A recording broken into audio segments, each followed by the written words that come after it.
காலங்காத்தால 5 மணிக்கு 1945வது வருஷம் நான் சொன்ன பாலைவனம் ஜெகஜோதியாக எரியுது.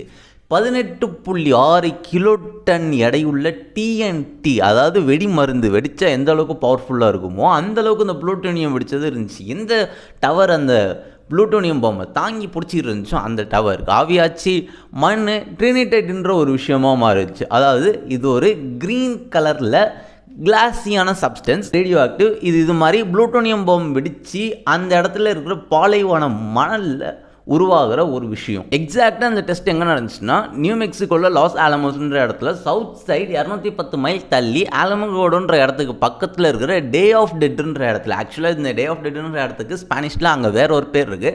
ஸ்பானிஷில் அதோட பேர் ஜோர்னடா டெல் மவேட்டோ.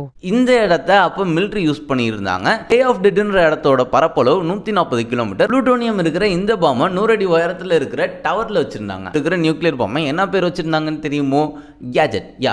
அப்போது இந்த விஷயம் கான்ஃபிடென்ஷியலாக இருந்திருக்கும். ஸோ நம்ம பேசுகிறது மூலியமாக எந்த வகையிலையும் இது வெளில லீக் ஆகக்கூடாதுன்றதுனால வெளில பேசிக்கிறப்ப கூட இது கேஜெட்டுன்றதுனா கூப்பிடணும்னு சொல்லி இதுக்கு நிக்நேமாக கேஜெட்னு வச்சுருப்பாங்க. இப்படி வெடித்ததை 100கணக்கான மைல் தள்ளி இருந்த மக்களும் பார்த்துருக்காங்க. அவங்க என்ன ரிப்போர்ட் பண்ணுறாங்கன்னா, வானம் சூரிய வெளிச்சத்தை போல் ரொம்ப பிரகாசமாக இருந்துச்சு.